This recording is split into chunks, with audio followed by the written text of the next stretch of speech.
Okay, a quick test here with nature set number 23 imagery. I tried out a live stream on Facebook last night, like really late at night. Had a lot of people from like Europe, kind of checking in with us. And I did this piece right here. Okay, so I tried out a scene done with silver inks, and look at that, for the main image right there, that silver, reflective silver. I never would have looked at silver as being, oh, not an alternative, but kind of an option for the main imagery on our scenes instead of something like black ink. All right, I don't know. And then for specialty types of things, like I'm stamping this out on like a dark blue paper or something like that. Something kind of wintry or something of that sort. Kind of a specialty scene, metallics or something like that. Sure, you stamp it with silver, but I don't know. I just never thought about trying it, a pigment ink with like dye-based inks to color it. First of all, I would have thought that the metallics would kind of resist the colors, because they're metallic. And I don't know, I thought it would look weird. And then plus, when we were stamping this on white paper, I didn't think there would be enough contrast. Now, that image, when it's glary like that, I mean, you can't see it at all like that, but when it's like that, or, like that, when you're looking at it at most angles, except for kind of in the most extreme kind of glary situation, I don't know, it looks, pretty good. It's interesting. I mean, it definitely makes that your imagery shimmer. But okay, so anyway, what I did was with the silver ink right here, I started coloring it with the distress ink, antique linen, the walnut stain, and I thought, oh my God, this thing looked horrible. Okay, and it did. I mean, this is one instance where the white pigment ink really saved the day. And then I came back in with the darker imagery around it. But I thought, okay, that with silver, I should really use something like blues or something like that. It just harmonizes a little bit better. And with this one, maybe I should have stamped it in gold ink. I don't know. I don't know how that would look. But just in theory, I think that would have looked better as I was doing it. But one of my main points to, a lot of my videos is that, you can kind of save the day with a lot of, or a little to a lot of white pigment. You can subdue kind of undesirable areas of your scenes. You can, I guess the word is hide. You can hide parts that you just don't want your viewer to really kind of focus on.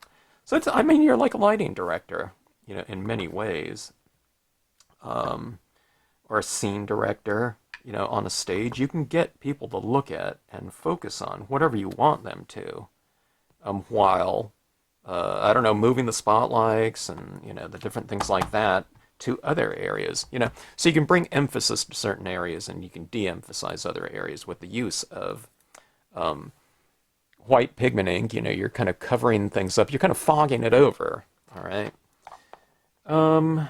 Or you can kind of, on the other side of it, as you're de-emphasizing something, because you're de-emphasizing something, the viewer needs something to look at, so you're emphasizing the other areas that aren't covered up with that type of coverage. All right, so I don't know. And that's a really important part, because a lot of times people they judge their pieces like, I don't know, imagine your cards are like this little infant or something like that, and they're growing and they're, growing up and they're going through their terrible teens or whatever, and I don't know, people get frustrated. Oh my God, this doesn't look good. And they want to chuck it. They want to toss that piece out. But I always say you gotta kind of, you gotta kind of ride it through, allow it to develop, and see what you think at that point in time. I mean, some people never get past like the terrible twos, They get the composition out or something like that. Oh my God, I don't like it. I'm toss it out, But we don't. It's like like our kids. We don't toss them out at that point in time. But yeah, I mean, things kind of, things tend to come together in the end with the additional kind of elements that you can bring into it. The piece matures, and sometimes you have to kind of force it a little bit more. In this case, with a different type of media, and I don't know, kind of all's resolved, and something like this, I probably blocked out, I don't know, 50% of the visible area with white pigment ink, but it kind of pulled it all together, and I liked it. That being said, though, like I said, I think it would have been a better combination with the browns and the warm tones like that to go with the like a gold ink. I don't know. I'd have to try that out sometime, but I just think it would have worked better than with silver, right? I don't know. The silver, I don't know, at certain angles it looks kind of gray, so maybe it is okay. Okay, so let's get this heat set here.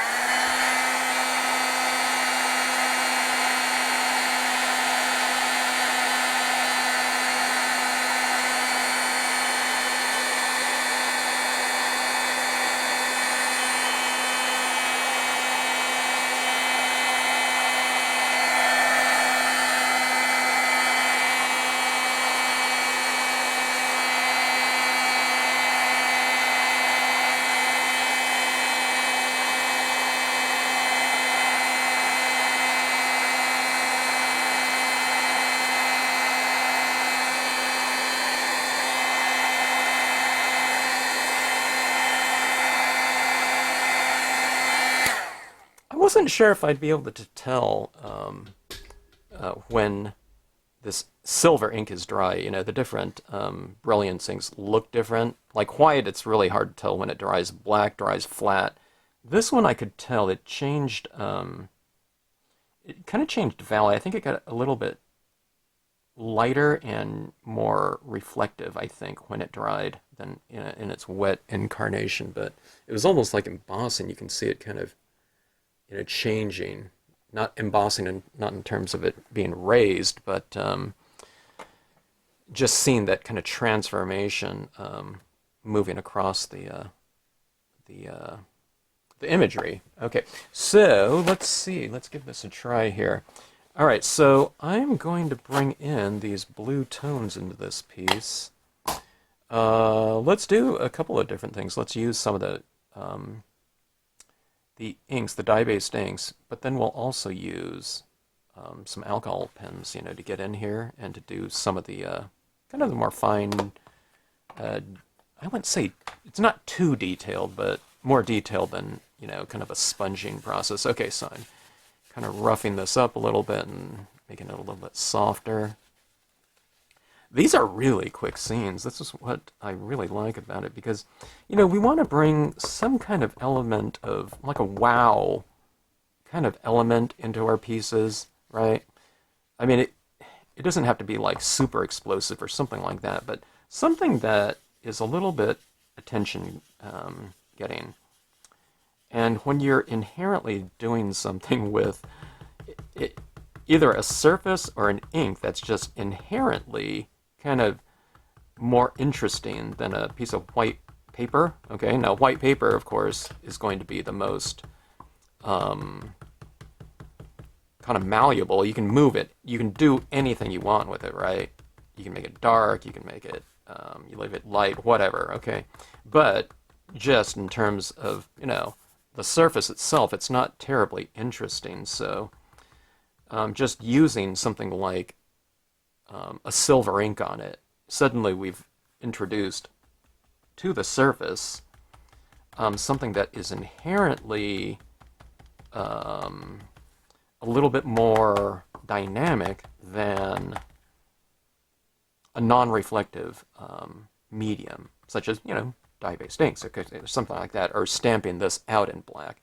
Not that I'm going to change. I'm not going to, substitute silver for my black pad by any means, but in terms of the speed at which you can finish something that has this kind of eye-catching kind of I don't know, element to it, it really makes the process go pretty fast. Like a lot of times I like to bring in a lot of contrast and color and shading into my pieces, which I'm doing on this piece, but I just don't, I wouldn't really need to move too dark for it. Let's see if you can see this right here. This is what it looks like right there when I'm doing these pieces, sorry. It looks like that a lot of times when I'm working it. It's hard to see, but that's what I'm working with right here. This is what I see when I'm working with it at my angle for where I'm sitting. So what I'm doing here is I'm leaving a little bit of light right up here. And if you've watched my other videos, I've talked about the easy lighting schemes, how you just separate your areas of light with areas of dark. It doesn't mean dark mean black. It could just be darker than the white. So the tops of the rooftops, this area is darker down here because I wanted my road to be light. So it's going from light, dark, light, dark, light, dark, okay? So it's checkerboarding. So a lot of my scenes are two areas of light and reflected light, but this one right here has that rooftop there. So, and then right here in the water, I'm leaving that a little bit light too, okay? So it's checkerboarding. You just kind of oscillate your lights and darks. I mean, I could have made the road darker and this area lighter, okay?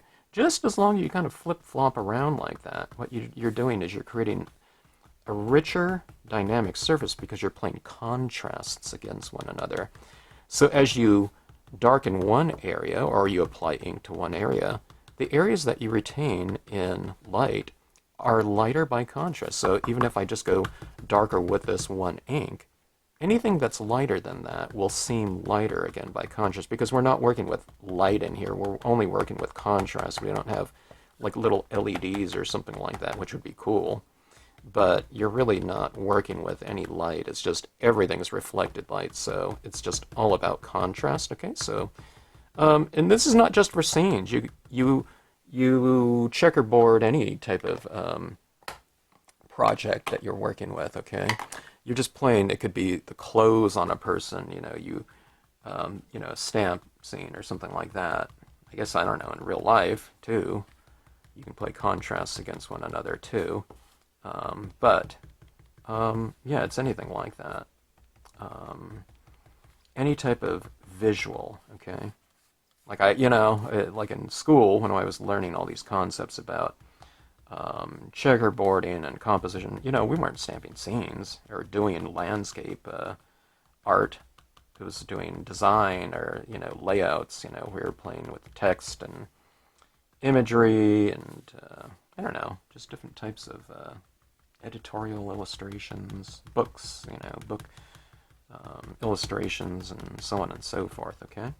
But the checkerboarding was a big one for myself, and I remember talking with other students that were in that same class with that teacher, and they said, yeah, they go, Kevin, I'm still doing that checkerboard. I use that checkerboarding kind of concept in all of my paintings, and this was someone that ended up going to Italy to study art, but she always took that intermediate life drawing class concept with her. It was just a part-time teacher. They didn't, like, every teacher didn't mention that. Like, only one of them did, so that was kind of their, I don't know, contribution to, us collectively, in that class. The rest of the class wasn't so good, but that one concept was something that I always remembered and kind of apply to whatever I'm doing. Okay, so here, I'm just kind of breaking this apart too. So you have like large areas of light. Sometimes it's like too much, so you just kind of break it up. So it's going from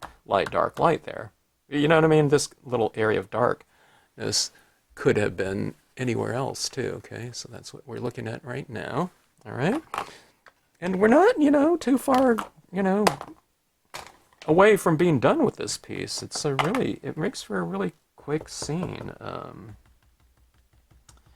I like the look. It's, I don't know, I'm surprised, I'm shocked. Okay. Um, Now it's looking a little glary for me.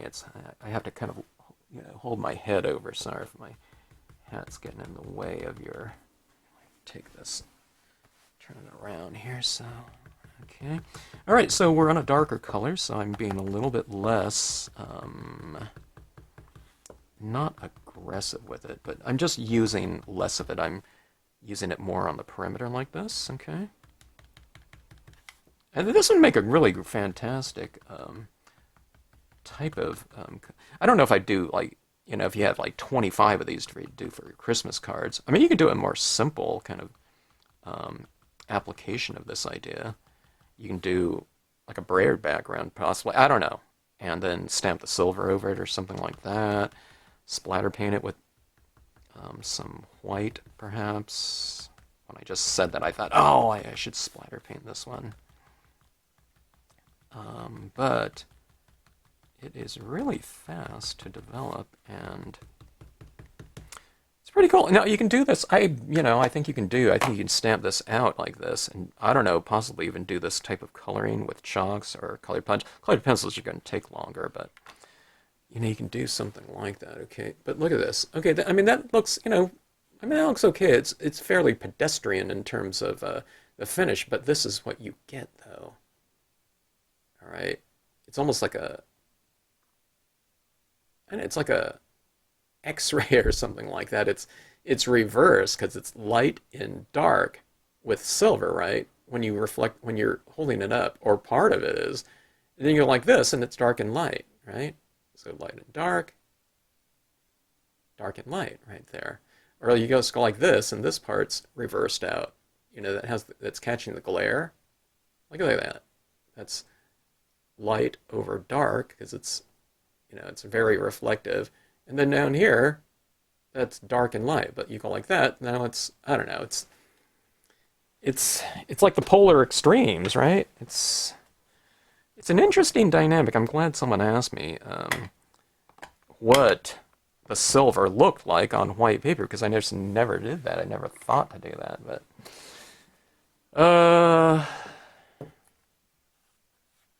a lot of things come about by accident, so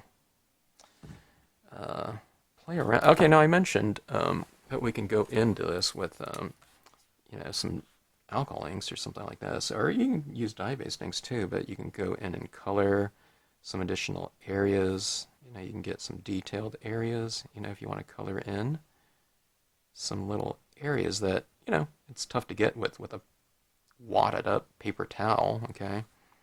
So I'm just going in here and I'm just coloring in some additional shadows around some areas on the design. You can see where areas are darker on the design, and you just go in there and reiterate it a little bit without coloring in the whole thing. So when you see trees like this, okay, I'm not coloring in the whole thing, which would be people's inclination. What I'm doing is I'm going in here and I'm coloring in, I'm re-emphasizing the shadows within the design. So something like this, you can come underneath the eaves. I mean, you can color in the whole side, but see, like in here, maybe I'll get some Now this is a really light shade of black, but you see right down here around these rocks, I can give them a little bit of a shadow like this, okay? And that, I mean, I'm starting off with a really light color right here. But then what you can do is you can come in with a darker version of this if you want to go more. But this is let's just keep this really simple and just stop right there. All right. Let's bring in some of this white pigment ink. Now this one I don't feel I need to repair. Like the other one, I was like, repair work. It's like half of the scene is, kind of made of white pigment ink or something like that. But this one right here I think looks pretty good because the blue just harmonizes with the silver really well. And this, I'm just doing a little bit of minor kind of light into the dark application. Okay, so it's just softening some of these areas, like right in here. We have that.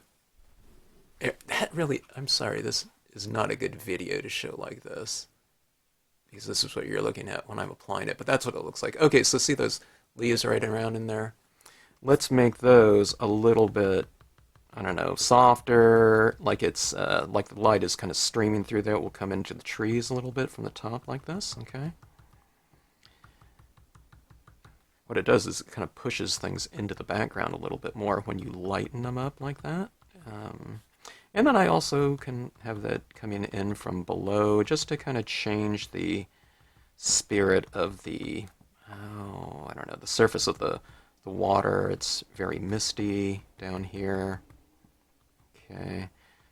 And it gives, I don't know, it gives everything a little bit more of an extended textural range when you're doing this too. We have crisp imagery stamped out, right? But then you soften it up, so you're really adding a nice contrast in terms of textural range to the piece. Things that are soft or look, you know, soft light looks very inviting. So, you know, we want to invite people into our scenes when we're looking at them. That's one of the differences between landscape stamping and a lot of other forms of stamping. People enjoy cards from and looking at them, you know, both ways. But when you have a scene, it's actually kind of a little bit transportive because you can go into those places, though they're locations, so people can enter them kind of in a subconscious way. And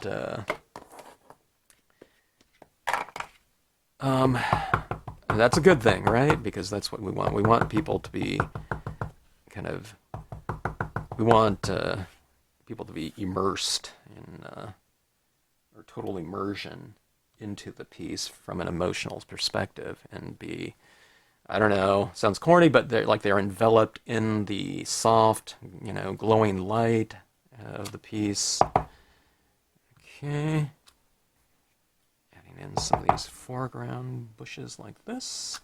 When you add something close to you, the viewer of the piece, you know, it's like they can actually reach out and touch it.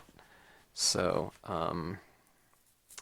that is also kind of a welcoming type of feeling in the scene. So just adding foreground like this. Now you see why I didn't do this to begin with too, because I was going to go over it with inks. I'm using the Clair too, which dries. It's going to dry on this cardstock slowly. Okay, dries just fine overnight. You know, it's kind of like a matte-ish semi-coat right here. Okay, so going in with that kind of frames things off, right? But these bushes right here are, you know, they're almost like within arm's reach, so it's a really inviting kind of a environment, you know. We can relate to it. We can reach in there and practically grab it. Okay, so here we go like that. This is what that looks like. See that white pigment ink right around in here and here? See, I've added the white kind of in the areas where the light meets a darker area. So there's light down here, so I put a little bit in here, and I crept it into the darker area next to it. Light down here, crept it into the area right up here, and it was light in here, so I kind of moved it within those spaces like that. So it doesn't have to be a mystery, so that's why you retain certain areas of a lighter, you know, the whiteness of the paper, so that when you add that white pigment ink in there, it's kind of more subtle, all right? So instead of doing complete covering, you retain some areas of the white of the paper. It doesn't have to be a big area, okay?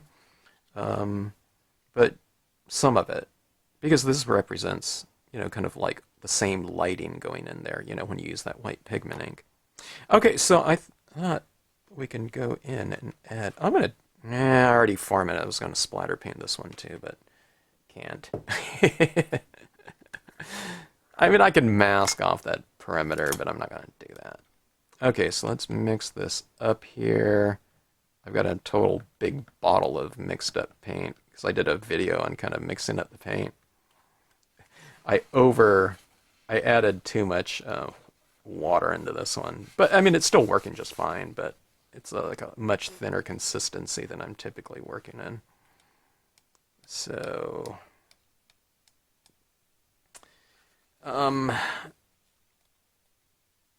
It's in. Let's blot that off right here. Dr. Martin's Bleed Proof White. For those that don't know, I use it all the time. It was illustrators and calligraphers' favorite medium. It probably still is for those that paint or for those that do calligraphy. They use it in brush applications and calligraphy applications with dip pens, the dip nibs. Okay, so this is really thin, so I'm getting the excess out. All right, maybe I can get in a little bit more. This is so light, I don't, these little splatters won't show up as much when it's going white on light. So I'm putting a little bit more in here than I probably normally would. This is a really dark scene. You'd be able to see this quite a bit. So, all right, so I'm holding this up just because this is a little bit damp in here. And plus you can see it splatter on there, I think, easier. So let's see.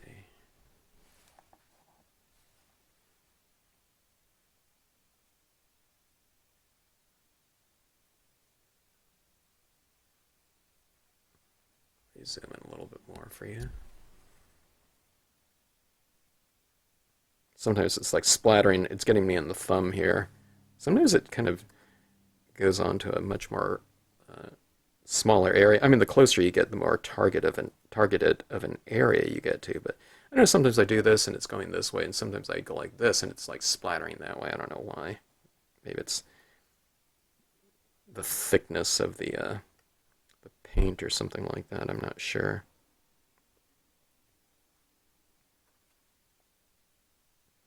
All right, but that should do it. It's hard for me to see too because I got the silver glaring up at me, so it's hard to see that white. But let's see if we can see this from a textural standpoint. Let me get it out of the glare there. But see that? Look at all that in there. Isn't it kind of dynamic? Like that right in there. You can see it there. And I don't know what it represents in this piece. Maybe like first snowfall, or it's just like a icy day and there's a little bit of a quiet, kind of snowfall falling down or something of that sort. All right, so let's get this card dried. I'm going to let it sit here and air dry for a little bit, and then we'll get it formatted into a card and see what it looks like. I think it'll look pretty interesting with that silver. We can use some silver metallic framing around it and whatnot, but yeah, I think pretty dynamic. And again, look at that silver there. Look at that, you can't even see the white at this angle, but you go like that, and you can see that splatter painting like that, but look at that. It disappears completely. It's almost like you have two cards in one when you do this.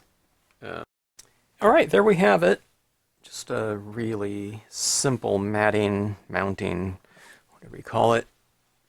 A little piece of white around on the perimeter, and I put the very mirrored silver foil here. This stuff's really cheap, relatively speaking. It's like 60 pieces for like $16 or $18. I don't know if it's gone up with the price increases on so many things, but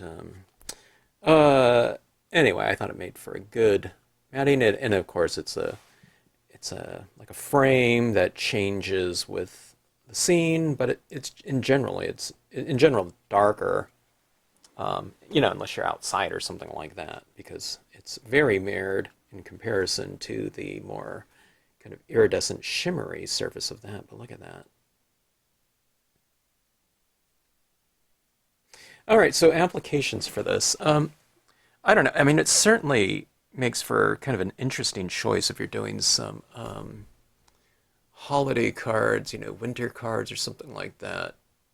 And I don't know if anyone would do something like this. It's a little bit too extensive if you have like 10 of them to make, or 20, or even more at times. But you could probably do a really simplified version of something like this. Let's say you take out the entire lighting and ink application process with the dye-based inks in this piece, and you just stamp out the silver on something like a light blue cardstock paper, something like that.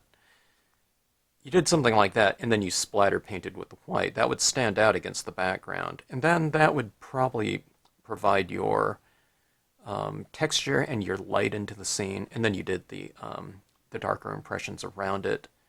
Something like that could be interesting. What I would probably do if I did something like that is I would just do a simple mask of the rooftop like this, and then, with like 3 pieces of paper, not 4, because I would transition my highlighting. Okay, so I would do the rooftop like that. Okay, so it's like this right here. Okay, and then I would add some white pigmenting just on the top of it, just so that it has a little bit of that lighting within the piece, but just in really simple application. Let's say if you're mass producing, like 10 of these or something like that, that would go pretty fast. And it would certainly be a really dynamic card for something that's, handmade and mass produced. Some people make cards and they sell them, handmade cards, and I think something like this would be a good choice. Anything that kind of puts a card kind of over the top.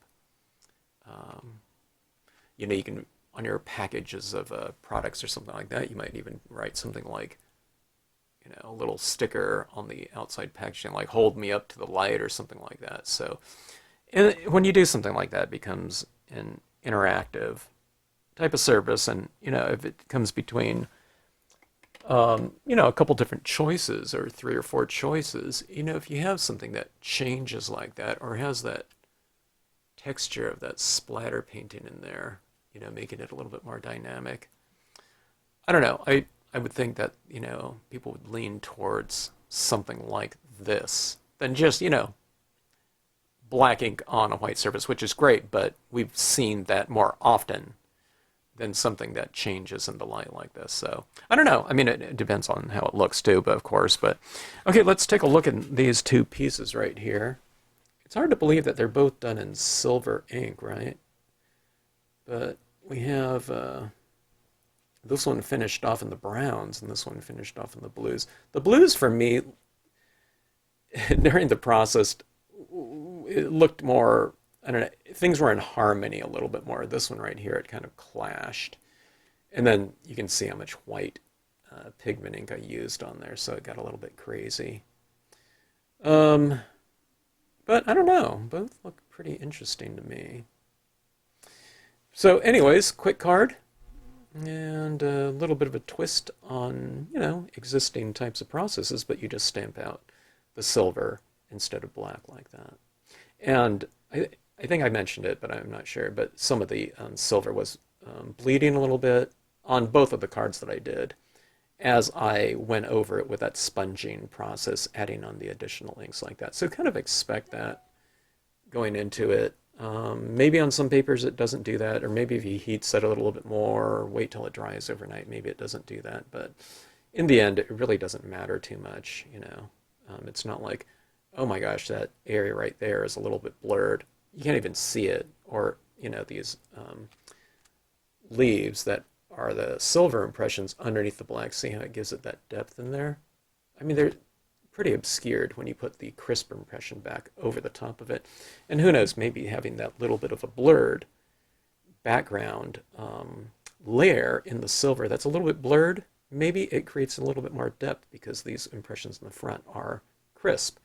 So that's one of those things when you get into a process like that, if you have these other techniques that are yet to come, they, not only can obscure the things that you don't like about it, but maybe those types of things that happen in the along the way in the process maybe enhances the overall look of the piece, where it might be unintentional and even undesirable as a process to happen. In the end result, maybe benefit from it. So keep those things in mind when you're doing these pieces, and kind of go through the process and get to your end types of techniques, and see how it comes about in that end result. Okay, so thanks for watching. Hope you enjoyed it. Thanks as always for tuning into the Stampscape channel. If you're not subscribed to the channel, I'm doing starting to get into some live streams, so if you subscribe, you'll get notifications when I go online, and I think you have to hit that notifications bell next to the subscribe button. So if you're interested, and we can have a little chat in the chat space in real time. Okay, thanks again.